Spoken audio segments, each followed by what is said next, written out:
ನಮಸ್ಕಾರ. ಅರಿಯಿತು ಮನವು ಸಂಚಿಕೆಗೆ ಸ್ವಾಗತ. ಇಂದು ನಾವು ನಮ್ಮ ಮಕ್ಕಳು ಮತ್ತು ನಾವು ಈ ಪುಸ್ತಕದಿಂದ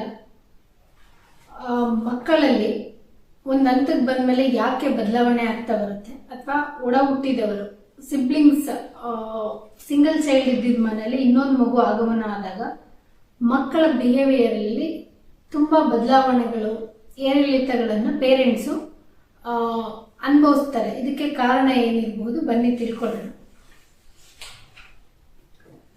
ಸೊ ಇತ್ತೀಚೆಗೆ ನಮಗೆ ಒಂದು ಕೇಸ್ ಬಂದಿತ್ತು. ನಾವು ನಿಮಗೆಲ್ಲ ಗೊತ್ತಿರೋಂತೆ ಅನ್ವೇಷಣೆ ಸಮರ್ ಕ್ಯಾಂಪ್ ಮಾಡ್ತಾ ಇರೋದ್ರಿಂದ ರೆಸಿಡೆನ್ಷಿಯಲ್ ಪ್ರೋಗ್ರಾಮ್ಗೆ ಎನ್ಕ್ವೈರಿಗೆ ಒಂದು ಪೇರೆಂಟ್ ಅವರಿಬ್ಬರು ಮಕ್ಕಳನ್ನು ಕರ್ಕೊಬಂದಿದ್ರು. ಅವ್ರದ್ದು ಮೇನ್ ಕಂಪ್ಲೇಂಟು, ಅವನು ದೊಡ್ಡವನು ಯಾವುದಕ್ಕೂ ಸಹಿಸ್ಕೊಳ್ಳೋದಿಲ್ಲ, ಬಿಹೇವಿಯರಲ್ ಇಶ್ಯೂಸ್ ತುಂಬ ಜಾಸ್ತಿ ಆಗ್ಬಿಟ್ಟಿದೆ ಆ ಮಗುವಲ್ಲಿ ಅಂತ. ಇದಕ್ಕೆ ಕಾರಣ ಏನು ಅಂತ ನಾವು ಹುಡುಕ್ತಾ ಹೋದಾಗ ತಿಳಿದು ಬಂದಿದ್ದು, ಸೆಕೆಂಡ್ ಚೈಲ್ಡ್ ಬರೋವರೆಗೂ ಫಸ್ಟ್ ಮಗು ಸೆಂಟರ್ ಆಫ್ ದ ಅಟ್ರಾಕ್ಷನ್ ಆಗಿತ್ತು.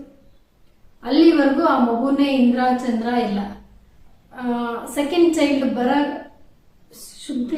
ಬರುವ ಸುದ್ದಿ ತಿಳಿದಾಗಿನಿಂದ ಅಫ್ಕೋರ್ಸ್ ತಾಯಿ ಆರೋಗ್ಯದಲ್ಲಿ ಸ್ವಲ್ಪ ಏರುಪೇರು ಇರುತ್ತೆ, ಹಾರ್ಮೋನಲ್ ಚೇಂಜಸ್ ಇರುತ್ತೆ, ಅವರಿಗೂ ರೆಸ್ಟ್ ಬೇಕಾಗತ್ತೆ. ಬಟ್ ಇದಕ್ಕೆ ನಾವು ಫಸ್ಟ್ ಚೈಲ್ಡ್ಗೆ ಮಾನಸಿಕವಾಗಿ ಸಿದ್ಧತೆಗೊಳಿಸಿದೀವ, ಅದು ಇಂಪಾರ್ಟೆಂಟ್ ಆಗುತ್ತೆ. ಮೊದಲೆಲ್ಲ ಜಾಯಿಂಟ್ ಫ್ಯಾಮಿಲಿಗಳು ಇದ್ದಿದ್ರಿಂದ ಅವ್ರದ್ದೇ ಓನ್ ಸಿಬ್ಲಿಂಗ್ಸ್ ಜೊತೆ ಕಸಿನ್ಸು ಹೆಚ್ಚಾಗಿರ್ತಾ ಇದ್ದಿದ್ರಿಂದ ಇದು ಆಗ ದೊಡ್ಡ ಸಮಸ್ಯೆ ಅಂತ ಅನ್ನಿಸ್ತಾ ಇರಲಿಲ್ಲ. ಬಟ್ ಈಗ ನ್ಯೂಕ್ಲಿಯರ್ ಫ್ಯಾಮಿಲಿ ಇರೋದ್ರಿಂದ ಇರೋದು ಒಂದೇ ಮಗು, ಎರಡೂ ಕಡೆನೂ ಅತಿ ಮುದ್ದು ಜಾಸ್ತಿ ಇರುತ್ತೆ. ಅಪ್ಪ ಅವ್ರ ರಿಲೇಟಿವ್, ಅಮ್ಮ ಅವ್ರ ರಿಲೇಟಿವ್. ಅದು ಫಸ್ಟ್ ಮಗು ಆಗ್ಬಿಟ್ರಂತೂ ಅದನ್ನ ಕೆಳಗೆ ಇಳಿಸೋದಕ್ಕೆ ರೆಡಿ ಇರಲ್ಲ. ಬಟ್ ಈಗ ಇದ್ದಿದ್ದು ಮಗು ಸೆಕೆಂಡ್ ಮಗು ಬರ್ತಾ ಇದೆ ಅಂದಾಗ ಕಂಪ್ಲೀಟ್ ಅಟೆನ್ಷನ್ ಆ ಕಡೆ ಶಿಫ್ಟ್ ಆಗ್ಬಿಟ್ರೆ ಈ ಮಗು ಹೇಗಾಗುತ್ತೆ, ಬರ್ತಾ ಇರೋ ಮಗುನ ಅದು ಕಾಂಪಿಟೇಟರ್ ಆಗಿ ತಗೊಳಕ್ಕೆ ಶುರು ಮಾಡ್ಬಿಡುತ್ತೆ. ಅದು ನನ್ನ ಕಾಂಪಿಟೇಟರ್ ಅಂತ ಕನ್ಸಿಡರ್ ಮಾಡ್ಬಿಡುತ್ತೆ. ಎಲ್ಲದಕ್ಕೂ ಆ ಮಗು ಜೊತೆ ಕಾಂಪಿಟೇಷನ್ ಇಳಿಯುತ್ತೆ. ಆ ಮಗು ಕೊಡ್ತಾ ಇರೋ ಅಟೆನ್ಷನ್, ಪ್ಯಾಂಪರಿಂಗ್ ನನಗೂ ಕೊಡಿ, ಡಿಮ್ಯಾಂಡಿಂಗ್ ಆಗಿ ಆ ಲವ್ ಅಂಡ್ ಅಫೆಕ್ಷನ್ ಕಿತ್ಕೊಳಕ್ ಶುರು ಮಾಡುತ್ತೆ. ಸೊ ಇಲ್ಲಿ ನನ್ನ ಭಾಗದ ಪ್ರೀತಿ ಆ ಮಗು ಬಂದು ಕಿತ್ಕೊಳ್ತಾ ಇದೆ. ಈ ಭಾವನೆಗಳಿದ್ದಾಗ ಇದನ್ನ ಸುಮಾರು ಮನೆಗಳಲ್ಲಿ ಪೇರೆಂಟ್ಸ್ ಅನುಭವಿಸ್ತಾ ಇರ್ತಾರೆ. ಏನ್ ಮಾಡ್ಬೋದು?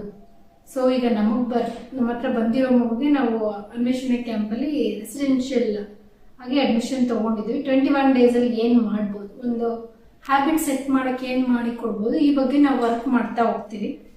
ಸೊ ಇಲ್ಲಿ ಇನ್ ಜನರಲ್ ಆಗಿ ನಾವು ಕೆಲವು ಟಿಪ್ಸ್ ಕೊಡೋದಾದ್ರೆ ಇಂಥ ಬಿಹೇವಿಯರ್ನ ಹೇಗೆ ಹ್ಯಾಂಡಲ್ ಮಾಡ್ಬೋದು.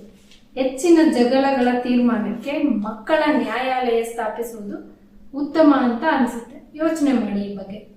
ಎಲ್ಲಾ ವಿಚಾರಗಳನ್ನು ಬರೆದು ತರುವಂತೆ ಆ ಇಬ್ಬರು ಮಕ್ಕಳಿಗೂ ಹೇಳಿ, ನಿನ್ನ ಕಂಪ್ಲೇಂಟ್ ಏನು, ಯಾವ ವಿಷಯಕ್ಕೆ ನಿಮ್ಗೆ ಬೇಜಾರಾಗ್ತಾ ಇದೆ, ಎಲ್ಲ ಹರ್ಟ್ ಆಗ್ತಾ ಇದೆ, ಪೇರೆಂಟ್ಸ್ ಡಿಸ್ಕ್ರಿಮಿನೇಷನ್ ಎಲ್ಲಿ ನೀನು ಅಬ್ಸರ್ವ್ ಮಾಡ್ತಾ ಇದೆಯಾ, ಇದನ್ನೆಲ್ಲ ನೀನು ನೋಟ್ ಡೌನ್ ಮಾಡ್ಬಿಡು. ಯಾಕಂದ್ರೆ ನಿಮ್ಗೆ ಕಂಪ್ಲೇಂಟ್ ಹೇಳಕ್ ಬಂದಾಗ ಎಲ್ಲ ಬಿಹೇವಿಯರ್ ನೆನಪಿಲ್ದಿರ ಇರ್ಬೋದು. ಅವರಿಗೆ ಬರೆಯಲು ಸಾಕ್ಷಿ ಸಂಗ್ರಹಿಸಲು ಕಲಿಸಿಕೊಡಿ. ಯಾವ್ದನ್ನಾದ್ರೂ ರ್ಯಾಂಡಮ್ ಆಗಿ ಹೇಳೋದಲ್ಲ, ಅದಕ್ಕೆ ಸಾಕ್ಷಿ ಸಮೇತ ಬರ್ಬೇಕಾಗತ್ತೆ. ಮೊದಲು ತುಂಬಾ ಉತ್ಸಾಹದಿಂದ ಮಕ್ಕಳು ಈ ಆಕ್ಟಿವಿಟಿಯಲ್ಲಿ ಭಾಗವಹಿಸಿದ್ರು ಮುಂದೆ ಹೋಗ್ತಾ ಬೇಗನೆ ಬೇಸತ್ತು ಹೋಗ್ತಾರೆ. ಹೀಗಾಗಿ ನಿಮ್ಮ ಬಳಿ ಆ ಕಂಪ್ಲೇಂಟ್ ತಗೋಬರೋದನ್ನೇ ಅವ್ರು ಗ್ರಾಜುಯಲಿ ನಿಲ್ಲಿಸ್ತಾ ಹೋಗ್ತಾರೆ. ಏನ್ ಇಶ್ಯೂಸ್ ಇದೆ ಅವರು ಅವ್ರವ್ರ ಮಧ್ಯೆನೆ ಸಾಲ್ವ್ ಮಾಡ್ಕೊಳ್ಳಕ್ಕೆ ಪ್ರಯತ್ನ ಪಡ್ತಾರೆ. ಸೊ ಈಗ ನಮ್ಮ ಕ್ಯಾಂಪಿಗೆ ಬಂದಿದೆಯಲ್ಲ ಮಗು, ಅದಕ್ಕೆ ಪೇರೆಂಟಿಗೆ ಹೇಳಿದ್ವಿ ನಾವು, ಮೊದಲನೇ ಮಗುನ ಮಾತ್ರ ಕ್ಯಾಂಪಿಗೆ ಬಿಟ್ಟರೆ ಯೂಸ್ ಆಗಲ್ಲ, ಸೆಕೆಂಡ್ ಮಗುನು ಇಲ್ಲಿ ಜೊತೆಲಿ ಇದೆ. ಅಗೇನ್ ಮೊದಲನೇ ಮಗು ಬಿಟ್ಟೋದ್ರೆ ಆ ಮಗು ಕಾಂಪಿಟೇಷನ್ಗೆ ಇಳುತ್ತೆ. ನನ್ನನ್ನ ಪೇರೆಂಟ್ಸ್ ಇಂದ ದೂರ ಬಿಟ್ಟಿದ್ದಾರೆ, ಅವನನ್ನ ಮಾತ್ರ ನಿಮ್ ಜೊತೆನೆ ಉಳಿಸ್ಕೊಂಡಿದ್ದಾರೆ, ಈ ಕಾಂಪಿಟೇಷನ್ ಬೀಳುತ್ತೆ. ಅವ್ನು ಹೋಗ್ಬೇಕಾದ್ರೆ ಹೀಗೆ ಮಾತಾಡ್ತಾ ಏನೋ ಒಂದು ಟಾಪಿಕ್ ಬಂತು, ಪಜಲ್ ಆಕ್ಟಿವಿಟೀಸ್ ಕೊಟ್ಟಿದ್ವಿ. ಮೇಡಮ್ ಇವನ್ನ 100 ದಿನ ಇಲ್ಲೇ ಇಳಿಸ್ಕೊಬಿಡಿ, ನೀನ್ ಹೋಗಿ ಏನ್ ಮಾಡ್ತೀಯ ಅಂದ್ರೆ, ನಾನು ಹೋಗಿ IPL ಮ್ಯಾಚಸ್ ನಡೀತಾ ಇದೆ, ನಾನು ಕ್ರಿಕೆಟ್ ನೋಡ್ತೀನಿ ಅಂತ. ಸೊ ಪೇರೆಂಟ್ಸ್ಗೆ ಅವಾಗ ಸೆನ್ಸ್ ಆಯ್ತು, ಇಬ್ಬರ ಮೇಲೂ ವರ್ಕ್ ಮಾಡ್ಬೇಕಾಗತ್ತೆ, ಇಬ್ಬರನ್ನು ಬಿಟ್ರೆ ಯೂಸ್ ಆಗುತ್ತೆ. ಇಲ್ಲಿ ಕ್ಯಾಂಪಲ್ಲಿ ಅವ್ರು ಏನೇ ಚೇಂಜಸ್ ಎಕ್ಸ್ಪೆಕ್ಟ್ ಮಾಡ್ತಾ ಇದ್ದಾರೆ. ಅವ್ರ ಹತ್ರ ಮಾತಾಡಿದಾಗ ನನಗೆ ಕೆಲವು ಅನುಭವಕ್ಕೆ ಬಂದಿದ್ದು, ಅವನು ಎದ್ರೇನೆ ತೀಟೆ ಮಾಡ್ತಾನೆ, ಟೆನ್ಷನ್ ಕೊಡ್ತಾನೆ, ನಮ್ಮ ಪೀಸನ್ನ ಹಾಳು ಮಾಡ್ತಾನೆ ಅನ್ನೋ ಕಾರಣಕ್ಕೆ ಅವ್ನು ಜಾಸ್ತಿ ಹೊತ್ತು ಮಲಗಿರ್ಲಿ, ಅವ್ನು ಯಾರು ಏಳಿಸ್ಬೇಡಿ, ಡಿಸ್ಟರ್ಬ್ ಮಾಡಬೇಡಿ. ಸೊ ಸ್ಲೀಪಿಂಗ್ ಜಾಸ್ತಿ ಅವರಿಗೆ ಪೇರೆಂಟ್ಸ್ ಎನ್ಕರೇಜ್ ಮಾಡ್ತಾ ಇರ್ತಾರೆ.